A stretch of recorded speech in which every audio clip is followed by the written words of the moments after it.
Trapped in the desolate shell of an abandoned shopping mall, one man's ordinary evening turns into a chilling nightmare as flickering shadows, disembodied voices, and unexplained movements stalk him through the empty corridors. Will he escape or unravel the dark secret lurking within? It was a crisp October evening in 2005, somewhere in the Midwest of America, when Daniel Harper, a 32-year-old electrician, found himself in the wrong place at the wrong time. The hollow Plaza Mall, once a bustling hub of retail life, had been shuttered for nearly a year, its escalators frozen and its storefronts boarded up. Daniel had been hired to check the wiring in preparation for the mall's demolition. It was supposed to be a quick job: test the circuits, note the issues, and leave. But fate had other plans. The mall's caretaker, an older man named Gus, let Daniel in through a side entrance just before dusk. "Lock up when you're done," Gus grumbled, tossing him a keyring.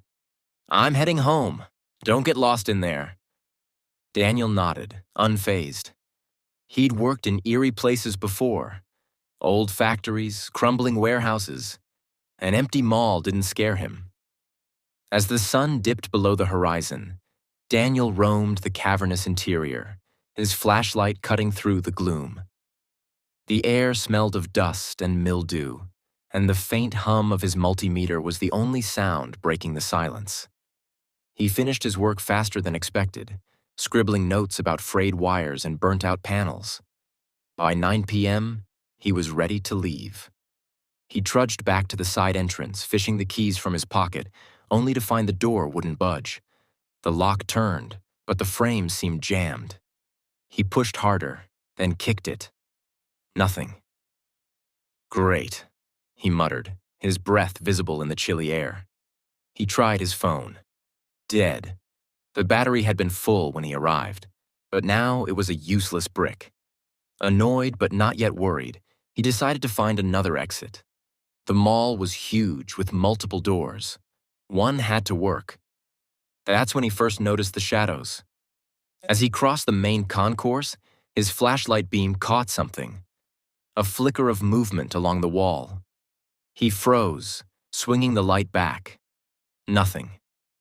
Just the silhouette of an old mannequin behind a shattered display window. He chuckled nervously. "Get a grip, Dan." But as he turned away, the shadow moved again, sliding across the tiles, stretching unnaturally long with no source to cast it. His pulse quickened. He walked faster, his boots echoing in the emptiness. Then came the voices. Low at first, like a distant murmur, they grew into a chorus of whispers, overlapping, unintelligible, but unmistakably human. They seemed to come from everywhere and nowhere, bouncing off the skylights and abandoned storefronts. "Hello?" he called, his voice cracking. "Is someone there?" No answer. Just the whispers, now joined by a faint tapping, like fingers on glass. He spun around, flashlight darting wildly. In the distance, near what used to be a food court, a chair slid across the floor, slowly, deliberately, as if pushed by an invisible hand. Daniel's stomach dropped. "This isn't funny," he shouted. "Whoever's here, show yourself." Silence. Then a laugh.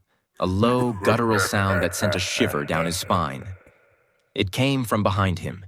He whipped around, and for a split second he saw it. A figure at the edge of his light, tall and thin, its head tilted unnaturally. When he blinked, it was gone. Panic set in. He ran, his footsteps pounding through the mall, past darkened escalators and empty fountains. Objects began to move. Signs rattled, a trash can tipped over, a display rack crashed to the ground.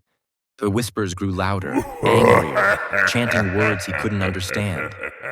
Shadows danced along the walls, darting in and out of his vision.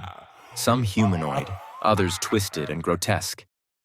He screamed for help, banging on locked doors, smashing his fists against the glass storefronts until his knuckles bled.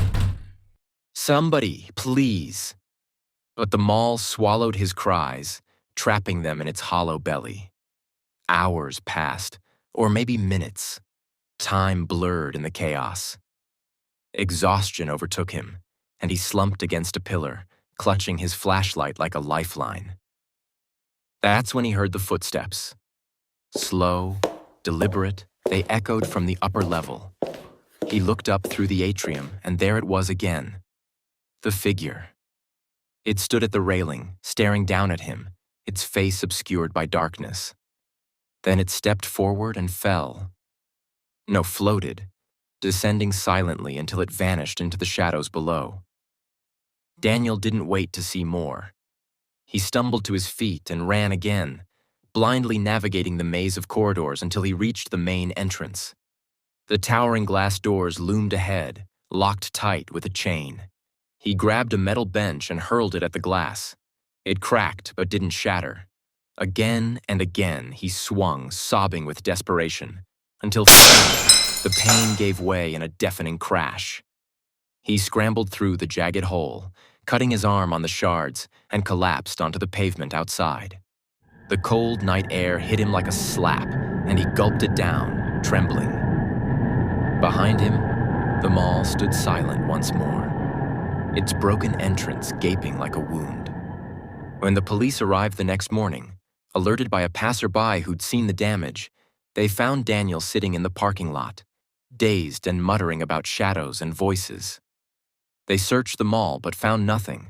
No footprints, no signs of anyone else. Just an empty, decaying building.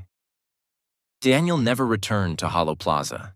He quit his job, moved out of state, and refused to speak of that night again. The mall was demolished a month later, reduced to rubble and forgotten.